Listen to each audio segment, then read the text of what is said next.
Donc, on est à notre troisième visio du jeudi. On commence à, je vois les gens arriver, je vois qu'il y a déjà des habitués. Aujourd'hui, c'est sur l'empreinte carbone en agriculture et les actions mises en œuvre par la Chambre d'agriculture de l'Allier.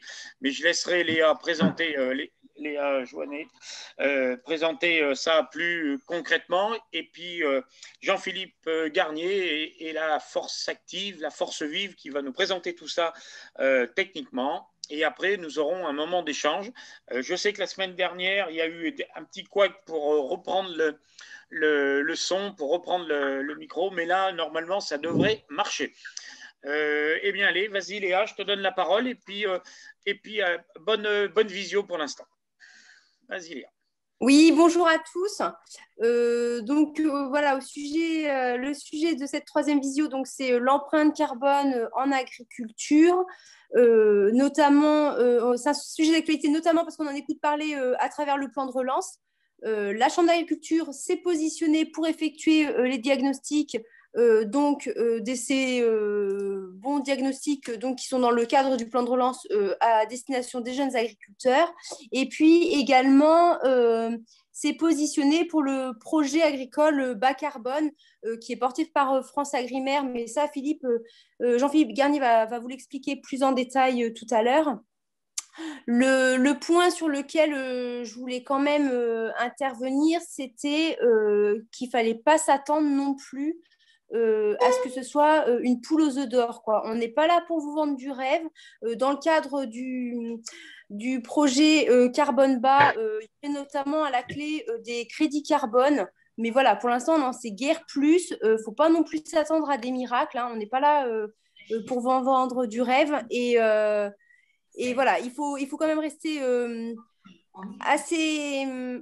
assez restreint et pas compter sur quelque chose de financièrement très, très intéressant. Voilà, mais Jean-Philippe va vous l'expliquer et puis bonne présentation. Merci Léa. Bonjour à tous. Excuse-moi, Jean-Philippe, juste avant que tu commences, préciser que cette vidéo est enregistrée comme toutes les vidéos et qu'après on pourra les revoir sur YouTube. Donc je précise bien que c'est enregistré. Allez, c'est parti Jean-Philippe, à toi. Oui, bonjour à tous. Donc, je me présente, Jean-Philippe Garnier, je suis conseiller bovin-lait au sein du service élevage et donc j'ai en charge l'animation du dossier carbone à la Chambre d'agriculture. Donc déjà, peut-être faire un rappel, dossier carbone, l'empreinte carbone, dire ce que c'est et pourquoi on parle de ça aujourd'hui. Donc derrière l'empreinte carbone, il y a un objectif, c'est de réduire les gaz à effet de serre qui aujourd'hui sont la principale cause du réchauffement climatique. Et donc, à travers ça, c'est de réduire les contributions de l'agriculture aux émissions de gaz à effet de serre. Alors, je reviendrai là-dessus parce qu'il faut aussi resituer l'agriculture parmi les autres secteurs d'activité pour voir où est-ce qu'elle se situe. Alors, comment on peut réduire ces gaz à effet de serre? C'est en calculant l'empreinte carbone d'une exploitation. C'est-à-dire, c'est la différence entre, il y a une partie émission, on émet des gaz à effet de serre, et puis la particularité de l'agriculture, c'est qu'elle stocke aussi du carbone.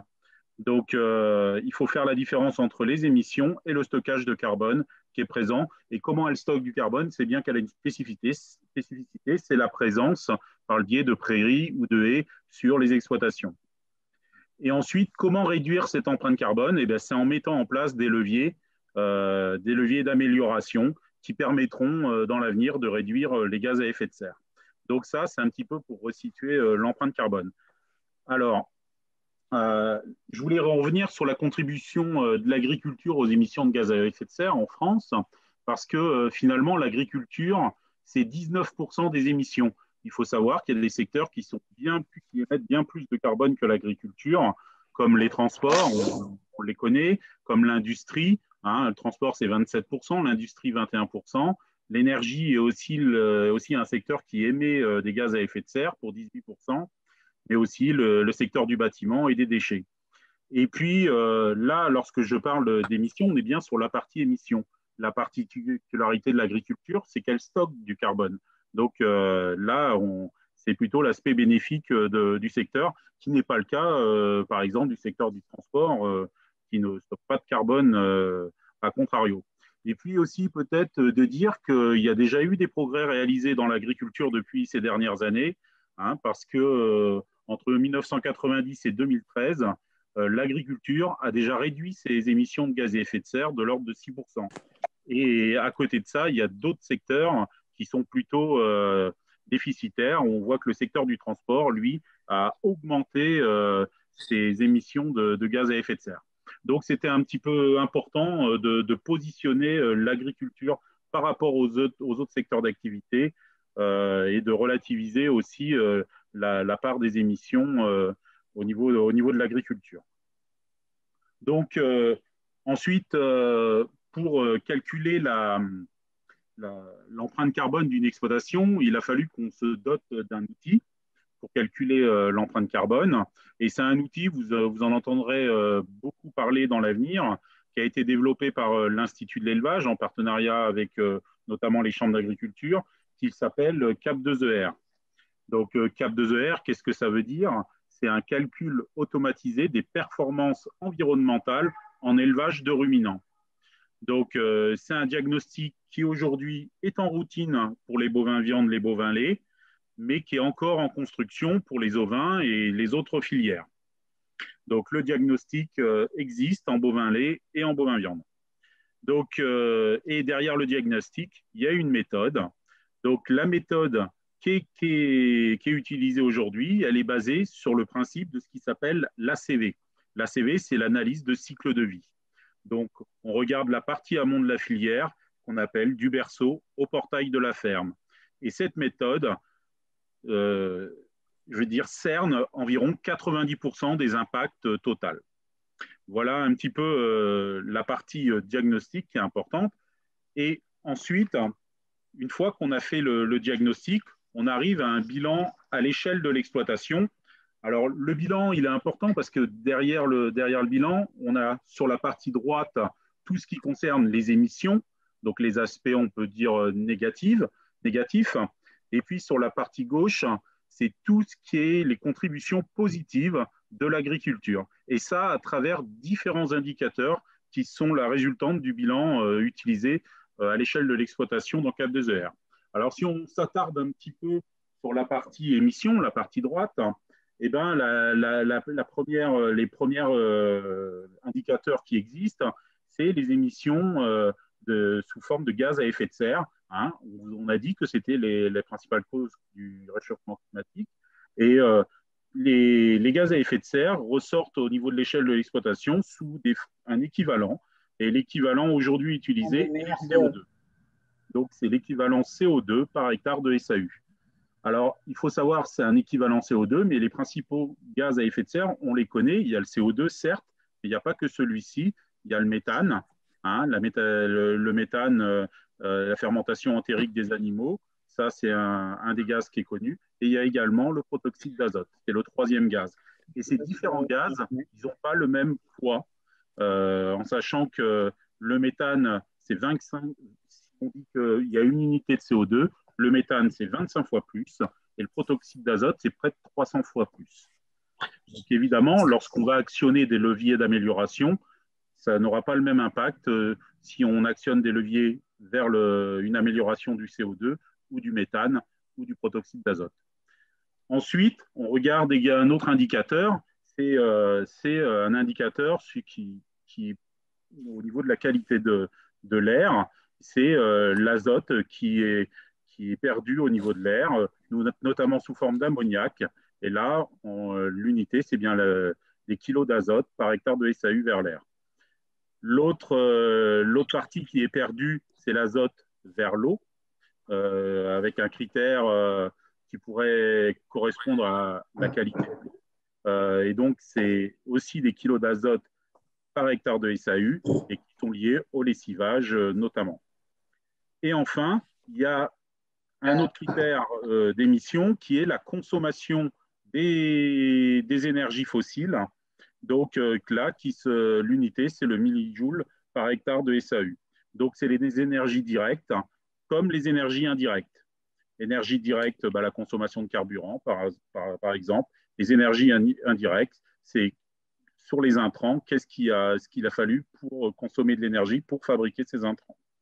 Donc là, on est sur la partie droite du bilan, où on est sur tout l'aspect émissions, contribution négative au bilan carbone. Sur la partie gauche, c'est des indicateurs et des critères favorables, et notamment le premier qui sort de ce bilan et qu'on ne connaissait pas jusqu'à présent, c'est le critère de nourricier. Hein, c'est de savoir combien on peut nourrir de personnes par hectare de SAU. Donc c'est un critère qui est quand même relativement intéressant dans l'exploitation. Donc, alors, lorsqu'on a une production animale, c'est lié à la production de protéines animales et qui viennent répondre aux besoins nutritionnels d'une personne. La deuxième chose, la particularité de l'agriculture, je vous l'ai dit, c'était quand même qu'elle a une partie sur l'exploitation de stockage de carbone.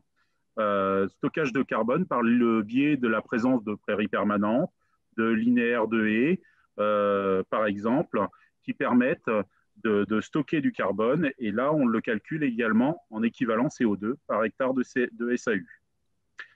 Un autre critère indicateur également, c'est la partie biodiversité. Et notamment, ça détermine les équivalents hectares de biodiversité par hectare de SAU d'entretien. Et là, on a l'exemple, 1,7 équivalent hectare de biodiversité par hectare de SAU. Et bien ça, c'est par les éléments de paysage présents sur l'exploitation, bosquets, arbres, mares, voilà, les éléments de biodiversité qui peuvent être présents sur l'exploitation. Et enfin, un dernier critère, alors qui ne rentrera pas directement dans le calcul, mais qui est un indicateur, c'est lorsqu'on est producteur d'énergie. Alors là, je pense au photovoltaïque, mais comme c'est souvent l'énergie, elle rentre directement sur le réseau, elle ne sert pas à l'utilisation de l'exploitation. On n'autoconsomme pas forcément son énergie. Là, il ne rentrera pas dans le calcul.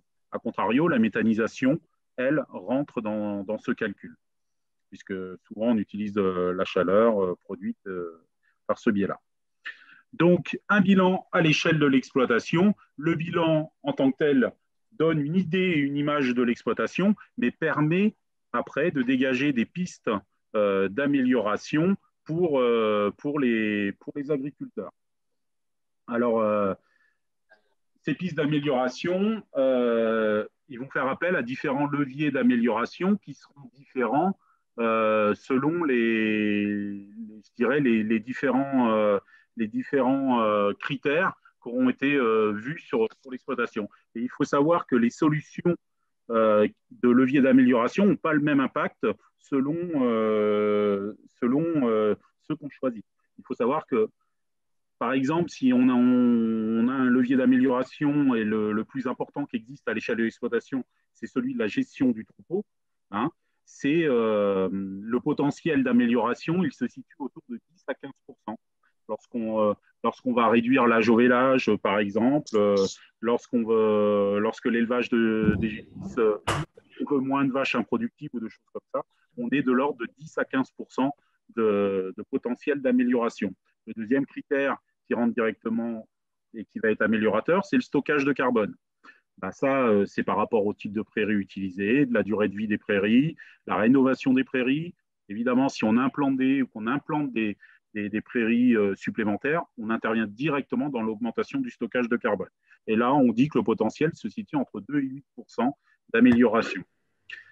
Le troisième critère, c'est la conduite des cultures et l'alimentation du troupeau. Je les mettrai en même lieu. Donc, la conduite des cultures, c'est sur les aspects rendement et fertilisation. On peut améliorer de 3 à 4% du potentiel. L'alimentation du troupeau, ça passera par la qualité des fourrages, les concentrés, l'autonomie protéique, le pâturage. Et là, on se situera entre 2 et 4%. Et enfin, le dernier des leviers qu'on peut actionner, c'est le levier qui concerne la consommation d'énergie, le carburant, l'électricité, mais il n'interviendra qu'à hauteur de 1 à 2% au niveau potentiel. Donc, évidemment, lorsque je vous ai dit que c'était la gestion du troupeau et les animaux, on comprend tout de suite la part de méthane, la fermentation entérique des animaux, c'est la part importante. Ce gaz-là a du poids. Évidemment, si on réduit cette part-là, ça aura une incidence plus forte. Donc là, j'en étais sur la partie bilan et la partie outils.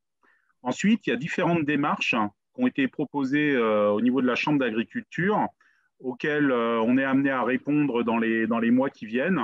Et je vais vous parler et vous présenter de ces différentes démarches. La première, c'est ce qu'on peut appeler la démarche projet agricole bas carbone ou label bas carbone. Donc ça, c'est un appel à projet qui a été lancé auprès d'une association qui s'est créée, qui s'appelle France Carbone Agri, qui est une association intermédiaire entre le ministère de l'Environnement et les agriculteurs. L'objectif, c'est un objectif à moyen terme, sur 5 ans, c'est de mettre en place des leviers d'amélioration qui permettent de réduire les émissions de gaz à effet de serre sur l'exploitation. Ces réductions permettent d'obtenir des crédits carbone, c'est ce que disait Léa en préambule, et ces crédits carbone seraient revendables à hauteur de 30 eurotonnes de CO2 évité. C'est-à-dire comment ça se passe? On réalise un diagnostic Cap2ER, tel que je vous les ai présentés précédemment, initial. Une fois qu'on a fait ce diagnostic, en découle un plan d'action qui peut s'appeler également un plan carbone, plan d'action qui permet de dégager des leviers d'amélioration et qui détermine un certain nombre de gains carbone à l'échelle de l'exploitation. C'est ces fameux gains carbone qui seront ces crédits carbone qui pourront être vendus. Ensuite, on fait un Cap2ER final au bout des 5 ans. On assure le suivi sur toute la période et on regarde la différence entre les deux. Au bout de 3 ans, l'agriculteur a 40% des crédits carbone escomptés. À la fin, il a 100% s'il a répondu aux objectifs ou moins si les objectifs qui étaient prévus ne sont pas atteints. Il faut savoir que c'est un appel à projet qui est tout neuf, tout nouveau, puisqu'en 2021, il a été lancé sur la fin d'année 2020. Il y a 10 éleveurs bovins viande en test qui ont répondu à l'appel à projet, qu'on accompagnera, nous, en tant que prestataire de services pour ces éleveurs. Un éleveur laitier également, c'est sa laiterie, qui pour le coup a répondu à l'appel à projet. Et nous, on l'accompagne dans ce sens sur cette démarche. Et donc, on assurera le service élevage de la Chambre, on assurera le suivi de cette démarche. Alors, pour apporter et aller dans le sens de Léa par rapport à ce qu'elle disait, premier appel à projet, il a été effectué en 2020. Il y a 300 éleveurs en France qui ont répondu à l'appel à projet. La moyenne des crédits carbone envisagés ou envisageables, c'était de l'ordre de 400 tonnes. À 30 eurotonnes, ça fait 12 000 euros en moyenne par exploitation sur 5 ans. Il faut savoir que là-dedans, il y avait des éleveurs bovins viande, des éleveurs bovins lait. Ceux qui ont répondu en grande majorité, c'est des éleveurs bovins lait de l'ouest de la France. On était un peu plus aux alentours de 600 tonnes. Il faut savoir que des éleveurs bovins viande ont répondu, et là, on était en moyenne aux alentours de 200 à 300 tonnes. Donc, ce n'est pas du tout la même mise entre ces élevages-là et en plus des élevages de l'ouest de la France.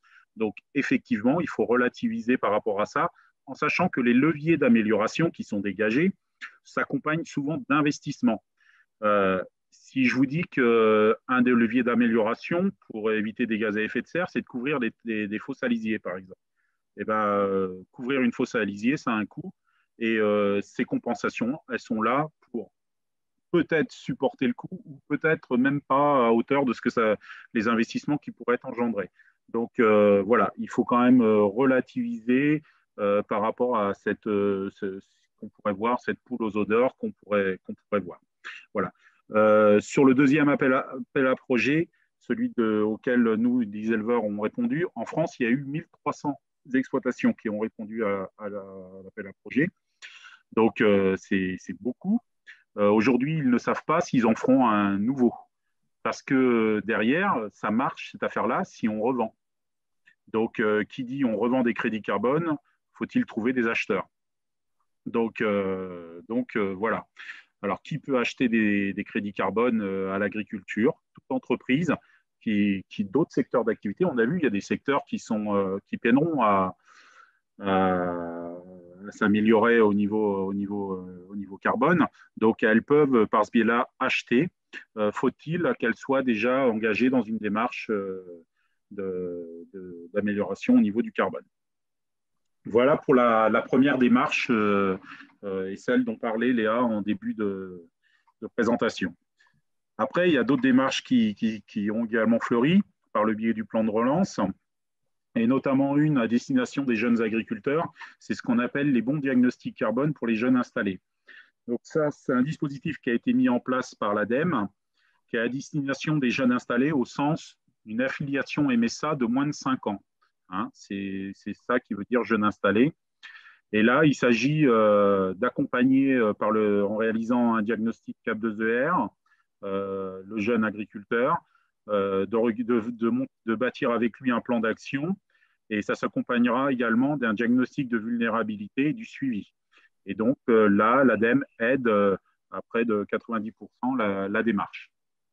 Donc voilà, pareil, ça a rencontré beaucoup de succès, cet appel à projet, et par rapport aux prévisions notamment de la région Aura, ça a tellement eu de succès que le nombre de diagnostics qui seront réalisables ne seront pas ceux qui avaient été prévus, quoi.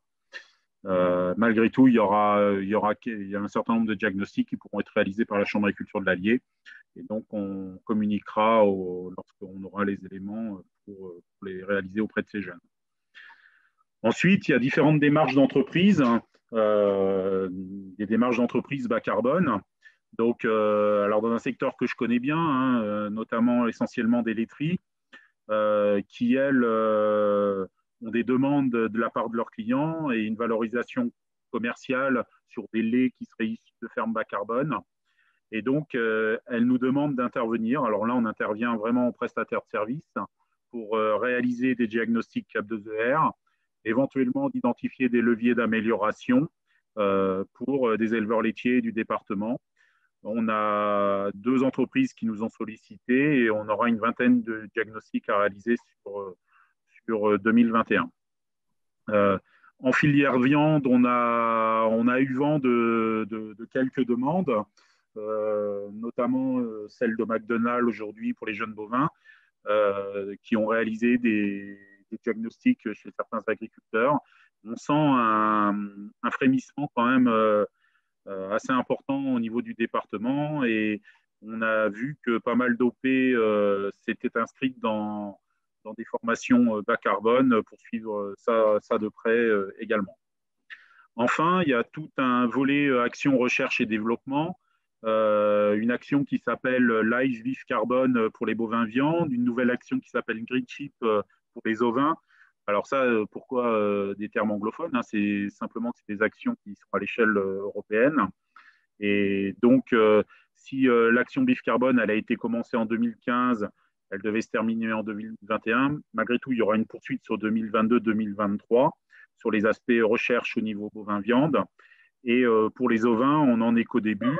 Donc, ça se mettra en œuvre fin d'année 2021, début de 2022.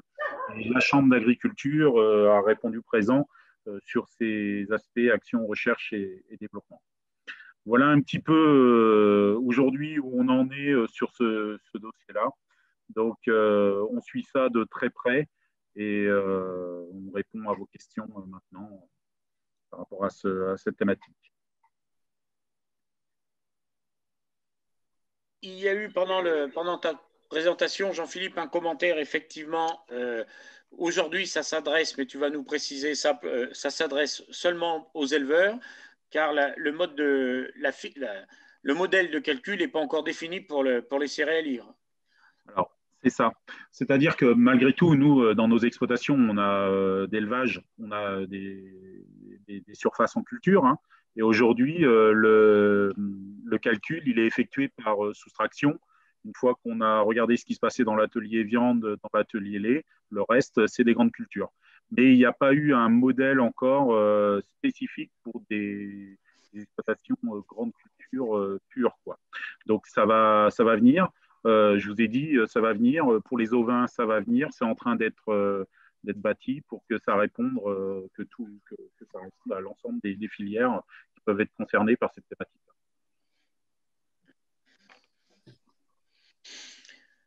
Bien, allez-y. S'il y a, alors, il y a une question, mais comment ça se passe pour faire un bilan de l'exploitation? Voilà, Jean-Philippe, c'est direct, la question, vas-y. Alors, aujourd'hui, on était dans une phase expérimentale, comme on vous l'a dit. On a plutôt sollicité des éleveurs volontaires pour participer à différentes actions.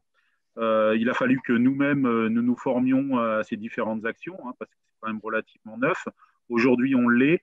Et aujourd'hui, on va construire une prestation à destination des publics qui souhaiteraient faire le bilan. Alors que ce soit par le biais d'actions existantes, comme des appels à projets, ou vraiment sous des accompagnements par des structures, mais ça peut être aussi de la prestation individuelle auprès d'éleveurs qui seraient prêts à réaliser le diagnostic, en sachant qu'il y a des accompagnements aussi régionaux qui existent, et c'est en train de se développer aussi. Alors quand je dis accompagnement, c'est des accompagnements financiers sur les comités de filière qui vont accompagner la réalisation des diagnostics.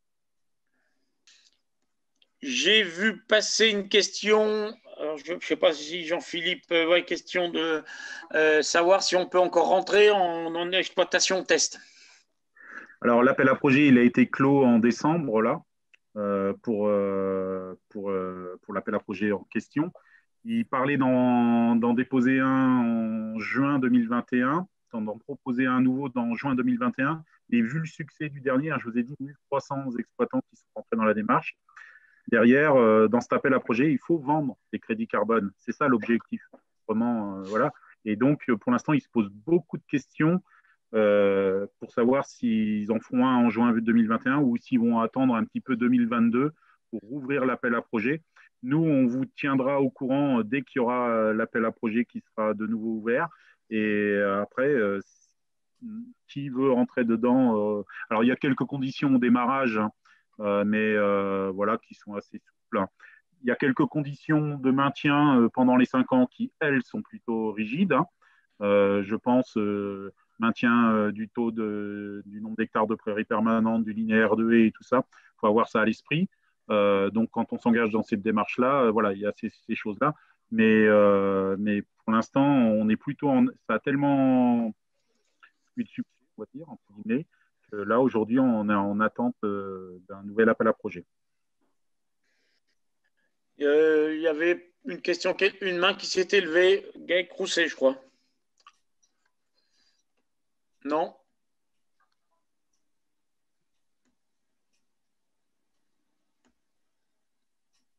Est-ce qu'il y a, si vous voulez ouvrir votre micro, s'il y a d'autres questions?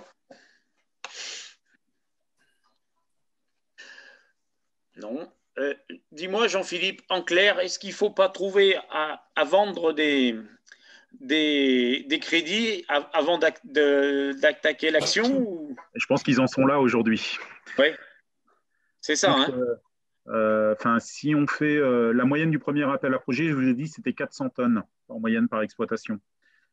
Si on fait donc les 400 tonnes par les 300 exploitations, là, si c'est de nouveau 400 tonnes par 1300 exploitations, ça fait quand même quelques tonnes de crédit carbone à vendre. Il va falloir qu'on trouve en face un certain nombre d'acheteurs pour ces crédits carbone. C'est tout l'équilibre de l'opération.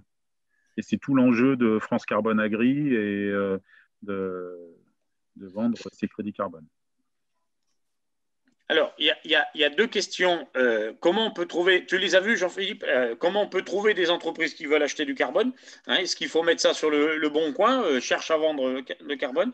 Et la deuxième question, c'était est-ce qu'on peut quand même démarrer la phase test même si on n'est pas… Vas-y. Aujourd'hui, alors la première question, alors c'est pas à vous de trouver les entreprises, c'est justement ce qui en revient à France Carbone Agri. C'est sa mission, elle, de trouver les entreprises qui achèteront les crédits carbone.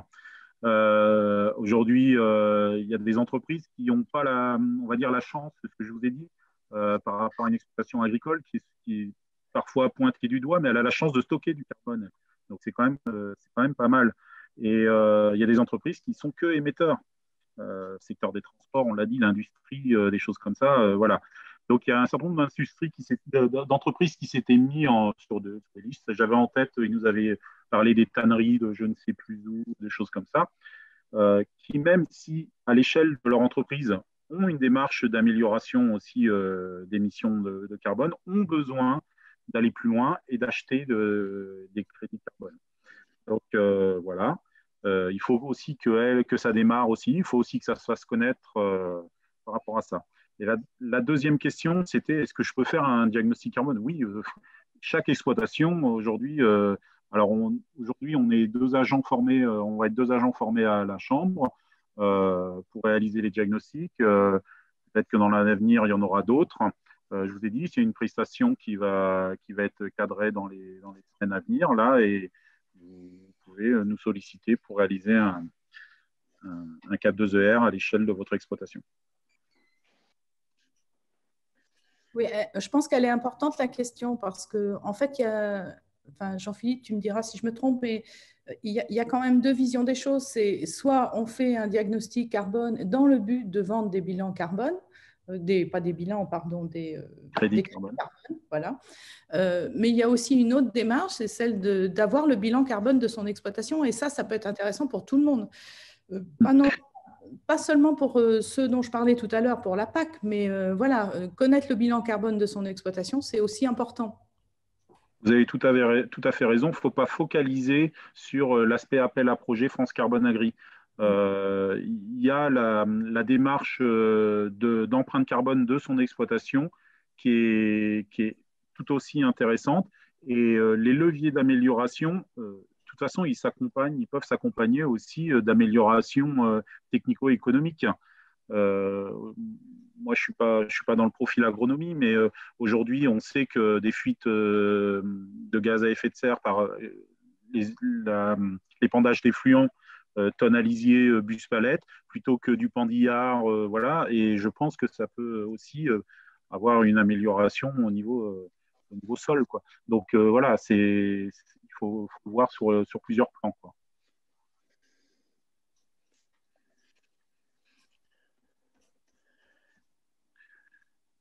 Lorsqu'on fait le bilan, quand on fait ce bilan, on parle aussi intrants, on parle aussi fertilisation azotée, bilan de l'azote. Il y a toutes ces choses-là qui sont abordées avec les éleveurs.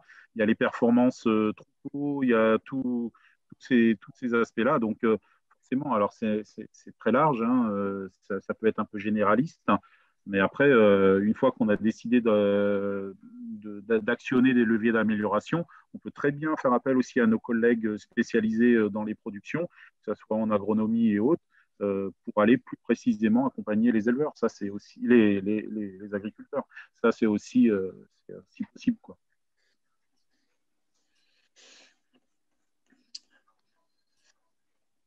D'autres questions?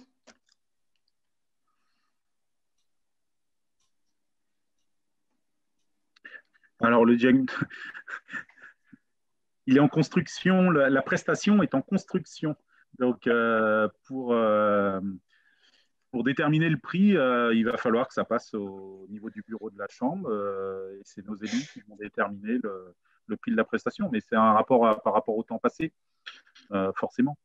Et puis après, ça dépend aussi de l'accompagnement qu'il peut y avoir. Je vous ai parlé de la région qui pouvait accompagner aussi au niveau qui subventionne ces aspects-là. Tout dépend de toutes ces choses-là pour réaliser le diagnostic. Oui, je pense que rapidement, j'en suis même sûr, hein, rapidement, on sera capable de vous donner les tarifs de la prestation. Elle va être comme d'habitude, hein, calculée au plus juste, bien sûr sans mettre de l'impôt, parce qu'on n'a pas le droit de mettre d'impôt sur ces parties-là, mais calculée au plus juste, sachant qu'il ne faut pas non plus qu'on passe du temps et pas être payé. Mais on sait faire, on sait écrire. Maintenant, effectivement, Jean-Philippe l'a bien précisé, c'est qui va nous accompagner sur ce. Et c'est aussi en discussion en ce moment au niveau régional pour savoir si hors l'appel à projet, ils peuvent continuer de financer, et ce qui pourrait paraître logique, hein, parce que ça va dans l'air du temps, entre guillemets. La question, c'était le diaporama. Sylvaine, je ne sais pas, président, est-ce que les participants ont droit au diaporama? Alors, comme d'habitude, du moment que le document, on le met, il est public, entre guillemets, il suffit d'envoyer un mail à la Chambre d'agriculture pour demander pour qu'on puisse vous le renvoyer, le diaporama. Comme d'habitude, il n'y a pas de souci.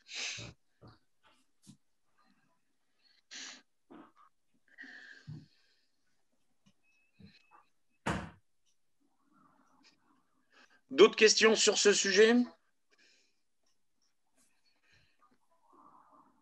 Sinon, bien sûr, on peut répondre à quelques questions.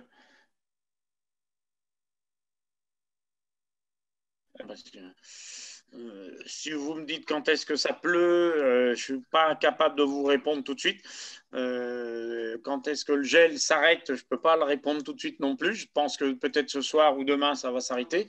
Mais voilà, il y a des choses que je ne peux pas répondre, d'autres choses que je peux répondre. Voilà.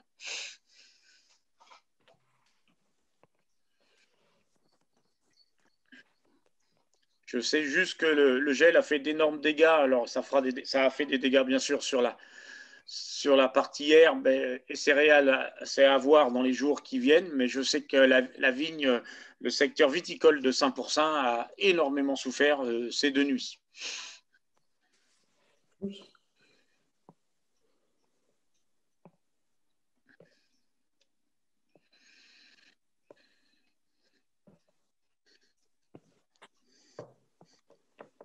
Bien.